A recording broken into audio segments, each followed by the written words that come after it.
Hi friends, welcome to Revathi story world. ఈరోజు కథ వచ్చేసి రాక్షస ప్రేమ పార్ట్ 32.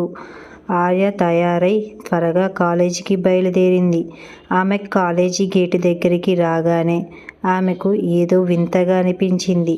విద్యార్థులందరూ తమలో తాము గుసగుసలాడుకుంటున్నారు. కొందరు ఆశ్చర్యపోయారు, కొందరు విచారపడ్డారు, కొందరు సంతోషించారు. వీళ్ళందరూ ఎలాంటి మానసిక క్షోభకు గురయ్యారో ఏమో, అందుకే ఇలాంటి ముఖాలు పెడుతున్నారు. ఈ రోజుల్లో కాలేజీలో ఏం జరుగుతుందో ఏమో అని ఆర్య మనసులో అనుకుంది. ముందు రోజు వర్షం పడటంతో నేల ఇంకా కొద్ది తడిగా ఉంది. అక్కడ పిల్లల సందడి కూడా తక్కువగా ఉంది.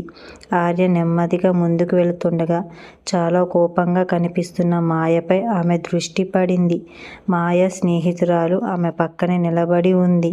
మాయ పళ్ళు బిగించి ఇలా అంటుంది, నాకు కావాల్సింది నేను ఎప్పుడో సాధిస్తాను. అంజలి మేడం వర్ధన్ సార్ని నా నుండి దూరం చేయగలరని అనుకుంటున్నారా? అస్సలు కుదరదు. తన వికారమైన ముఖం వల్ల వర్ధన్ సార్కు నచ్చుతారని ఆమె అనుకుంటుందా? ఇక వర్ధన్ సార్ విషయానికి వస్తే కాలేజీలో ఏ ప్రొఫెసర్కు ఆయన నచ్చడు. ఆర్య సంభాషణ మొత్తం వినలేదు, కానీ ఆమెకు వర్ధన్, అంజలి మేడం పేర్లు స్పష్టంగా వినిపించాయి. ఆమె తనలో తాను ఇలా అనుకుంది, ఇప్పుడు ఈ మాయకి ఏమైంది? ఈమె ఎప్పుడు అంజలి మేడం పొగిడేది. ఈరోజు నేను ఆమె పేరు ప్రస్తావిస్తే ఎందుకంత కోపంగా ఉంటుంది? అయితే అది ఒక పాటను పాడుకుంటూ నడుచుకుంటూ వెళ్తుండగా అకస్మాత్తుగా తరగతి గది దగ్గర కారిడార్లో ఒక పెద్ద జన సమూహాన్ని చూసింది. అంజలి మేడం అక్కడ నిలబడి ఉన్నది. ఆమె నల్ల చీర కట్టుకొని కొంచెం సిగ్గుపడుతున్నట్లు కనిపించారు. అలాగే ఉన్న చోట ఆగిపోయింది. ఆమె వర్ధన్ సార్ తన ముందు నిలబడి ఉండటానికి చూసింది. ఆమె ముఖంలో ఎలాంటి భావన లేదు. వర్ధన్ నల్ల చొక్కా, నల్ల ప్యాంట్ ధరించి ఉన్నాడు. వర్ధన్, అంజలి మేడంలో బట్టల రంగులు ఒకేలా ఉందని ఆర్య గమనించింది. అంజలి మేడం సిగ్గుపడుతూ, వర్ధన్ సార్, మీరు ఇంత త్వరగా సమాధానం ఇవ్వాల్సిన అవసరం లేదు. మీరు కొంచెం సమయం తీసుకోవచ్చు. నేను మీ సమాధానం కోసం ఎదురు చూస్తాను అని చెప్తుంది. వర్ధన్ మౌనంగా ఉండిపోయాడు. అంజలి మేడం కంగారుగా ఉన్నారు. ఆమె ఇలా కొనసాగించినప్పుడు, నేను మీతో ప్రేమలో పడతానని మీరు ఎప్పుడు ఊహించలేదని నాకు తెలుసు. నేను ఎప్పుడో ప్రేమలో పడ్డానో నాకు కూడా తెలియదు. ప్రొఫెసర్ వర్ధన్, దయచేసి ఇంత తొందరగా నన్ను తిరస్కరించకండి. మీకు కొన్ని నెలలు పట్టినా సరే పెళ్ళికి ఒప్పుకోండి. నాకు ఇప్పుడు క్లాస్ ఉంది. మీతో తర్వాత మాట్లాడతాను అని చెప్పి వెళ్ళిపోతుంది. వాగ్దానం తనను ముఖాముఖిగా తిరస్కరిస్తాడేమో అని భయపడి అంజలి మేడం అక్కడి నుంచి పారిపోతుంది. అదంతా విన్న ఆర్య రాయిలా కదలకుండా బిగుసుకుపోయింది. కాలేజీలో ఇలాంటిది చూస్తానని ఆమె అస్సలు ఊహించలేదు. ఎక్కడో ఆర్య గుండెల్లో ఒక వింత బాధ కలిగింది. అంజలి మేడం వర్ధన్కు పెళ్లి ప్రతిపాదన చేయడం ఆమెకు నచ్చలేదు, కానీ వెంటనే ఆ భావనను అనుసరించింది. ఆర్య కళ్ళల్లో మెరుపు కనిపించింది. ఆమె నవ్వుతూ తనలో తాను ఇలా అనుకుంది, ఇది నాకు చాలా మంచిది. ఒకవేళ అంజలి మేడం, వర్ధన్ సారు ఒకటైతే బహుశా వర్ధన్ సార్ నన్ను వేధించడం ఆపేస్తారేమో. అతని బారి నుండి బయటపడటానికి ఇదే ఉత్తమ మార్గం. అంజలి మేడం సరైన సమయంలోనే ప్రపోజ్ చేశారు. ఇప్పుడు అతని దృష్టి అంతా ఆమెపైనే ఉంటుంది. నాకు భారతదేశం విడిచి వెళ్ళే అవకాశం దొరుకుతుంది. ఈ ఆలోచనతో ఆర్య సంతోషించింది, కానీ తనకే అర్థం కాని ఒక రకమైన అశాంతిని మాత్రం అనుభవిస్తూనే ఉంది. ఆర్య తరగతి గదిలోకి వెళ్ళింది. 2వ తరగతి ముగిసేసరికి ఆమె చాలా సంతోషంగా కనిపించింది. ఆమె పక్కన కూర్చున్న సియ తరగతి ముగిసిన తర్వాత ఆమెను క్యాంటీన్కు తీసుకువచ్చింది. సియ ఆర్యను మోచేతితో పొడిచి, ఏమైంది? ఈరోజు ఎందుకంత సంతోషంగా ఉన్నావు? ఉదయం నుంచి నిన్ను నేను గమనిస్తున్నాను. కొన్నిసార్లు చాలా సంతోషంగా ఉంటావు, కొన్నిసార్లు హఠాత్తుగా విచారంగా ఉంటావు అని అడిగింది. ఆర్య తన చిరునవ్వును కొనసాగిస్తూ, సియ, నువ్వు అనవసరంగా ఆలోచిస్తున్నావు. నాకు ఏమీ కాలేదు అని చెబుతుంది. మరి నీ జీవితంలో ఏం జరుగుతుందో చెప్పు అని అడుగుతుంది. అప్పుడు మీ నాన్న నీకోసం అబ్బాయిని వెతుకుతున్నాడని నేను విన్నాను అని చెప్పింది. సియా ముఖం ఒక్కసారిగా చిన్నబోయింది. ఆమె విచారంగా అంది.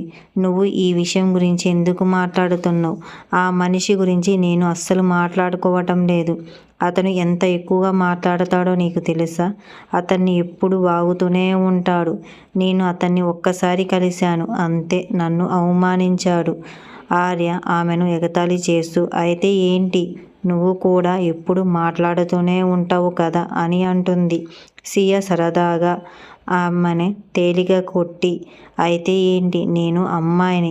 ఇదంతా నాకు పర్వాలేదు. నా భర్త ఒక నవలలోని కథానాయకుడిలా ఉండాలని నేను కోరుకుంటున్నాను. తెలివైనవాడు, అందమైనవాడు, పెద్ద వ్యాపారవేత్త, కొంచెం కోపిష్టి, కానీ మనసులో ఏమాత్రం రొమాంటిక్ కానీ అతను అస్సలు అలా లేడు. అందుకే నేను అతన్ని పెళ్లి చేసుకోను. సరే చెప్పు, నీకు ఎలాంటి అబ్బాయి కావాలి అని అడుగుతుంది. సియా మాటలు వినగానే ఆర్య కళ్ళు ముందు హఠాత్తుగా వర్ధన్ ముఖం మెరిసింది. ఆమె చటుక్కున తలూపి పెదవుల మీద చిరునవ్వుతో, అయితే నాకిప్పుడే ఎవరు వద్దు. నేను ఒంటరిగా ఉంటాను.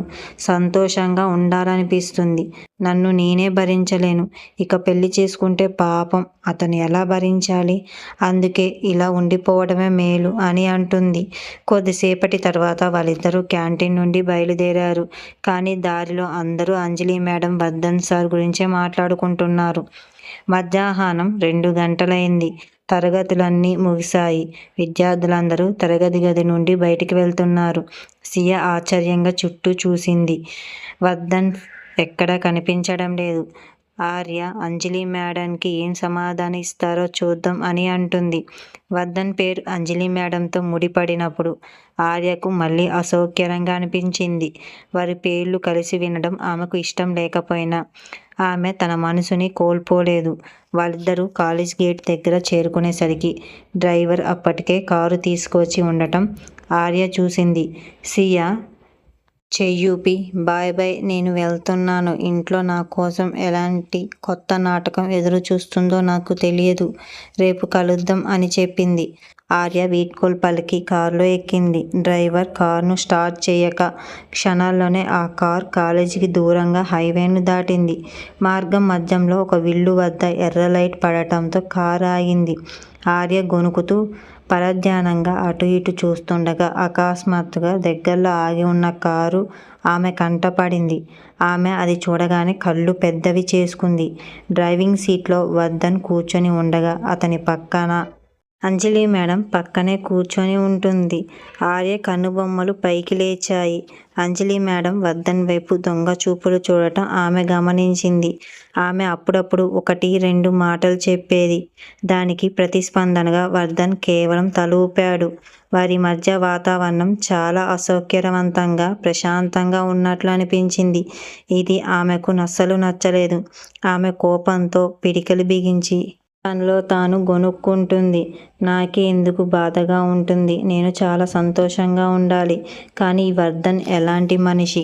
కొద్దిసేపటి క్రితం నా వెంట పడ్డాడు. ఇప్పుడు అంజలి మేడంతో కారులో హాయిగా తిరుగుతున్నాడు.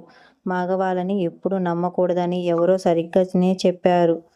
ఆర్య కోపంతో దారి పొడవునా కళ్ళు తెరవలేదు. ఆమె క్షణంలో ఇంటికి చేరుకుంది. కానీ దేనిపైన దృష్టి పెట్టలేకపోయింది. వర్ధన్ అంజలి మేడంతో ఆ సన్నివేశం నా మనసులో పదే పదే కనిపిస్తూనే ఉంది. ఆమె కోపంతో నేరుగా బాక్సింగ్ గదిలోకి వెళ్ళింది. ఆమె చేతికి గౌజులు తొడుక్కొని ఆ పంచింగ్ బ్యాగును వర్ధన్ ముఖంగా అనుకుంటుంది. ప్రతి దెబ్బతో ఆమె తన కోపాన్నంతా ఆ బ్యాగుపై వెళ్ళగక్కింది. వర్ధన్ అంజలి మేడం సన్నిహిత్యం తనకెందుకంత కలవరపెడుతుందో ఆమెకు అర్థం కాలేదు. 2 రోజుల తర్వాత ఆర్య చివరకు ఇంటి నుండి బయలుదేరింది. అదే తనతో పాటు అంగరక్షకులు కూడా తీసుకురాలేదు.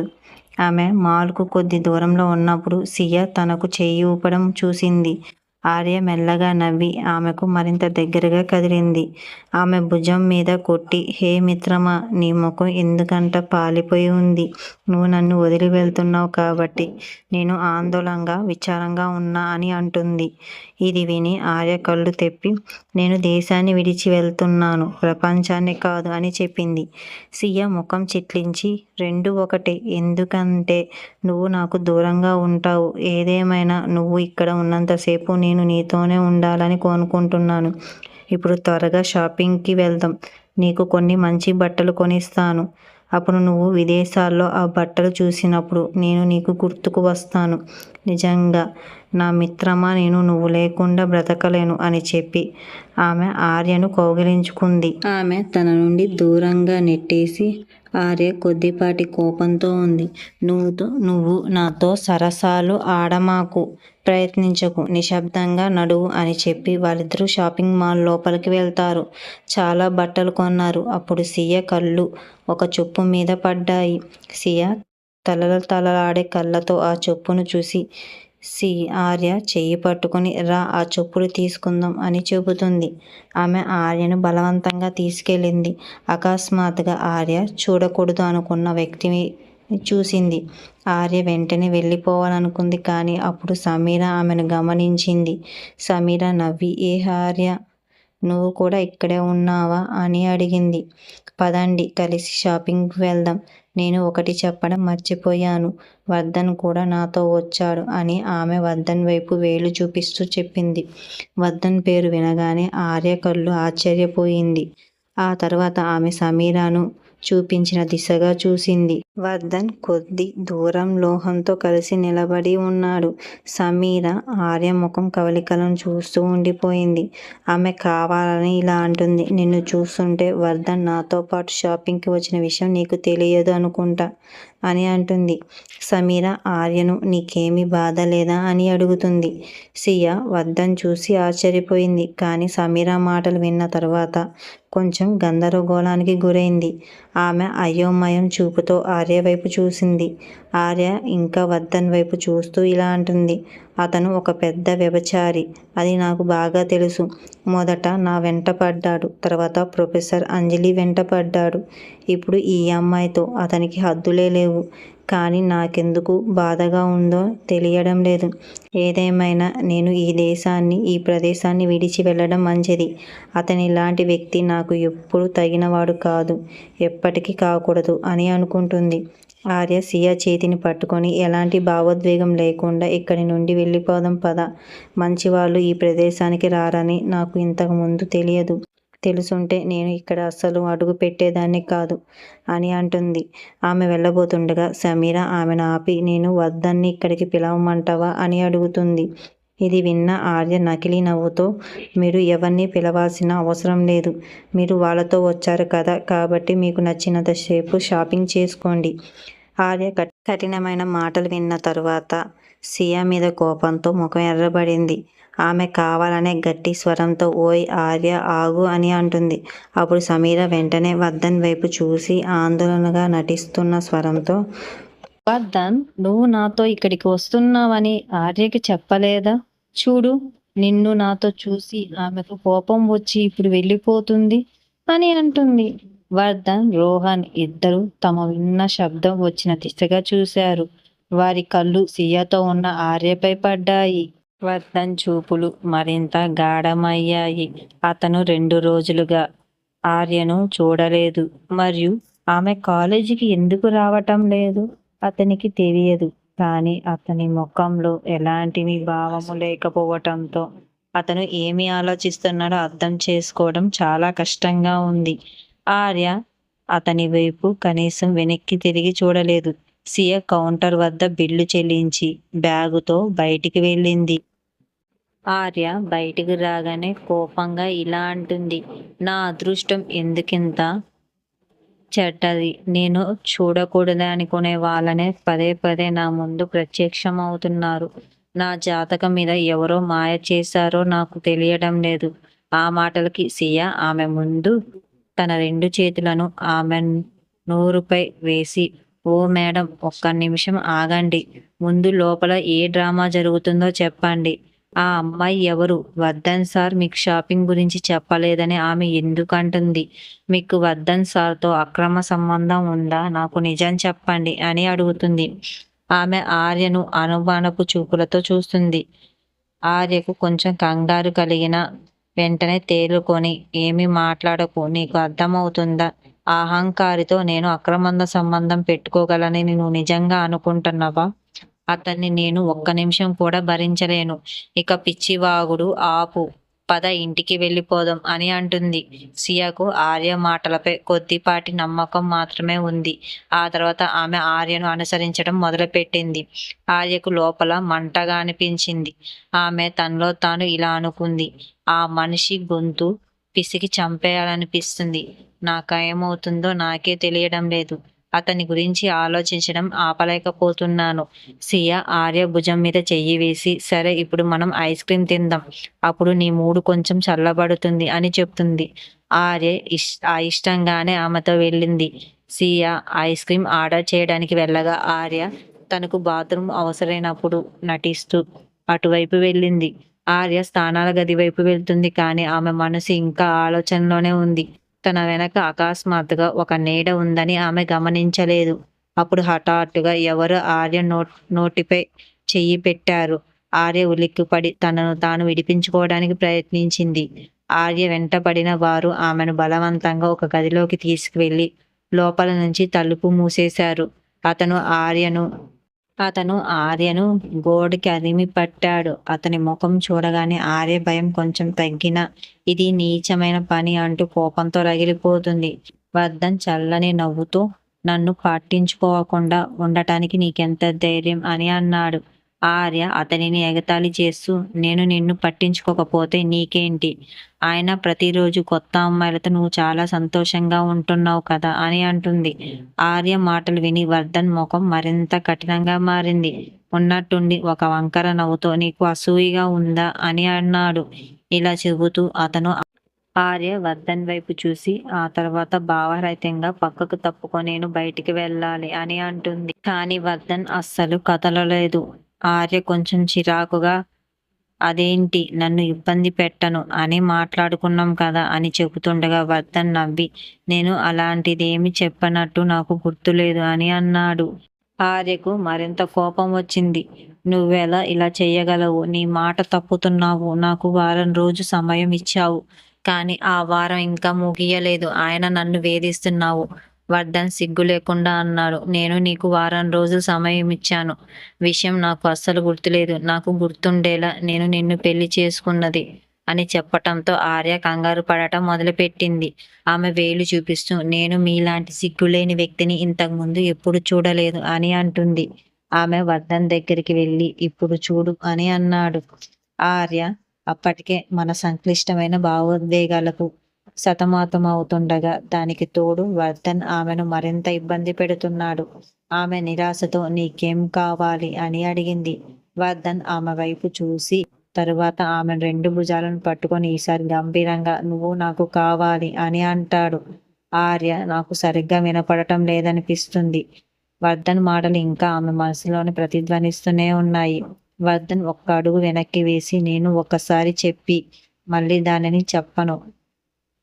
నువ్వు రాత్రి 8 గంటకల్లా నా ఫ్లాట్కి రావాలి. నేను నీకు అడ్రస్ పంపిస్తాను. ఒకవేళ నువ్వు రాకపోతే నువ్వు నా భార్యవని మీ నాన్నకే కాదు ఈ ప్రపంచం మొత్తానికి చెప్పేస్తాను అని బెదిరిస్తాడు. అలా చెప్పి అతను ఆర్య మాట వినకుండానే వెళ్ళిపోయాడు. అతని ఆవేశాన్ని చూసి ఆర్యకు వర్ధన్ తల పగలగొట్టాలనిపిస్తుంది. ఆమె కోపంగా గొణుకుతూ నేను వెళ్ళను అని అంటుంది. ఆర్య మూడు పూర్తిగా చెడిపోయింది. ఆమె సియా వద్దకు వెళ్ళినప్పుడు సియా ఆశ్చర్యంగా ఏమైంది అని అడుగుతుంది. ఆర్య ఆమె చెయ్యి పట్టుకొని నాకు ఒంట్లో బాగోలేదనిపిస్తుంది. ఇంటికి వెళ్దాం పద. ఎలాగో నాన్న ఇంట్లో లేరు కాబట్టి నువ్వు నాతో ఉండు అని అంటుంది. ఆమె విచారంగా ఉన్న ముఖాన్ని చూసి సియా కాదనలేక ఆమెతో పాటు వెళ్ళింది. ఆర్య సియా నడుచుకుంటూ వెళ్తున్నారు. కొద్ది దూరంలో ఒక చెట్టు దగ్గర వర్ధన్ నిలబడి ఉన్నాడు. వర్ధన్ ఆర్యను అనుసరించడం ఆమెపై అప్పుడే చూసింది. ఆమె ముఖంలో చిరాకు స్పష్టంగా కనిపించింది. ఆమె ఆర్య వైపు విషం చిమ్ముతూ నా వర్ధన్ని నా నుండి ఎవరు తీసుకోలేరు. ముఖ్యంగా నీలాంటి సామాన్యురాలు అస్సలు తీసుకోలేదు అని అంటుంది. వర్ధన్ ఒక శక్తివంతమైన రక్తి పిశాచి. అతని బలానికి సాటి లేదు. నీలాంటి వారు అతని బలహీనత పరచగలరు. నాలాంటి సహచరుడు మాత్రమే అతని బలం పరచగలరు అని అనుకొని తన మనసులో ఒక పథకం వేసుకుంది. ఆమె త్వరగా చావాలి. ఎందుకంటే ఒక రక్త పిశాచి సాధన అమ్మాయితో కలిసి జీవించలేదు. నేను ఏదైనా చెయ్యాలి అని అంటుంది. అప్పుడే నిఖిల్ వస్తాడు. అతను సమీరతో ఇక్కడ ఎందుకు నిలబడి ఉన్నావు? త్వరగా రా అని అంటారు. సమీర అతనితో పాటు వెళ్ళింది. రాత్రి త్వరగా అయింది. సియా ఈరోజు ఆర్యతోనే ఉండిపోయింది. దాంతో ఆర్య అబద్ధం గురించి పూర్తిగా మర్చిపోయింది. రాత్రి భోజనం తర్వాత వారిద్దరూ నిద్రపోవటానికి తమ తమ గదుల్లోకి వెళ్లారు. సరిగ్గా అప్పుడు ఇంటి బయట ఏదో గందరగోళం జరిగింది. కానీ అది ఎవరికి తెలియదు. ఇంతలో సమీర హఠాత్తుగా వర్ధన్ అపార్ట్మెంట్లో ప్రత్యక్షమైంది. వర్ధన్ తలుపు తెరిచినప్పుడు సమీరాను చూడగానే అతని కళ్ళు ఆశ్చర్యపోయాయి. సమీర వర్ధన్తో ఇలా అంటుంది. వర్ధన్, రోహన్, నిఖిల్ ఇక్కడ ఎవరూ లేరు. అందుకే మీ సహాయం అడగడం నాకు తప్ప వేరే దారి లేదు. నా ఫ్లాట్లో లైట్లు ఎలా ఆగిపోయాయో నాకు అర్థం కావటం లేదు. నీళ్లు కూడా లేవు. దానికి తోడు ఈ జ్యూస్ అంతా నా మీద పడిపోయింది. నేను స్నానం చెయ్యాలనుకుంటున్నాను కానీ నా ఫ్లాట్లో నీళ్లు లేకపోవటం వల్ల చెయ్యలేకపోతున్నాను. నేను మీ వాష్రూమ్ వాడుకోవచ్చా అని అడుగుతుంది. సమీర శరీరం నుండి ఒక వింత వాసన వెలువడింది. వర్ధన్ కళ్ళు చిట్లించి ఆమె వైపు చూస్తాడు. సమీర కొంచెం బాధపడినట్టు నటిస్తూ, మనం ఎన్నో ఏళ్లుగా స్నేహితులం గల ఉన్నాం. ఈ చిన్న సహాయం చేయలేవా అని అడుగుతుంది. ఆమె మరింత కొత్త దగ్గరికి రాగా వర్ధన్ నుండి వెలువడుతున్న వింత వాసన వర్ధన్కు మరింత తీవ్రంగా తగిలింది. అతను వెంటనే ఒక అడుగు వెనక్కి వేయగా అవకాశాన్ని ఉపయోగించుకొని సమీర వేగంగా లోపలికి వచ్చింది. సమీర కళ్ళల్లో ద్వేషం స్పష్టంగా కనిపించింది. మరోవైపు ఆర్య కిటికీ దగ్గర ఒక నీడ నిలబడి ఉంది. అతని చేతిలో సైలెన్సర్ ఉన్న తుపాకీ ఉంది. అది నేరుగా ఆర్య వైపు గురిపెట్టి ఉంది. ఆర్య వెనక్కి తిరగటంతో ఆ వ్యక్తి ఆగిపోయాడు. ఆర్యకు హఠాత్తుగా గందరగోళంగా అనిపించి లేచి కూర్చుంటుంది. అప్పుడు ఆర్య అక్కడ ఎవరైనా ఉన్నారా అని అడిగింది. ఆర్య తన చెప్పులు వేసుకుని కిటికీ దగ్గరికి వెళ్తుంది. కానీ ఆమెకు ఎవరు కనిపించకపోవటంతో ఆమె కిటికీ మూసి మంచం వైపు వెళుతుంది. ఆర్యకు దాహం వేసింది. కప్పు ఖాళీగా ఉండటం చూసి ఆమె గదిలో నుంచి బయటికి వెళ్ళింది. హాలు కూడా చీకటిగా ఉంది. ఆర్య నెమ్మదిగా వంటగది వైపు కదిలింది. అకస్మాత్తుగా ఆమెకు ఏదో శబ్దం వినిపించింది. ఆమె అడుగు ఆగిపోయింది. ఆమె కంగారుగా అక్కడ ఉన్న పూల కుండీని తీసుకొని నెమ్మదిగా వంటగది వైపు నడవడం మొదలుపెట్టింది. వంటగది కూడా చీకటిగా ఉంది. ఆర్య ఒక నీడను చూసింది. ఆమె వేగంగా పూల కుండీని వాళ్ళ వైపు విసిరింది. ఆ నీడ ఆర్య వైపు పరిగెత్తింది. ఇద్దరు ఒకరినొకరు ఢీకొని గట్టిగా అరవడం మొదలు పెట్టారు. అది ఒక అబ్బాయి గొంతు. ఆ గొంతు విని ఆర్య భయపడుతూ ఉంటుంది. ఆ గొంతు ఎవరిది? ఆర్య భయపెట్టడానికి వచ్చినది వర్ధన లేకపోతే నీడనా? తెలుసుకోవాలంటే నా ఛానల్ని వెంటనే సబ్స్క్రైబ్ చేసుకోండి ఫ్రెండ్స్.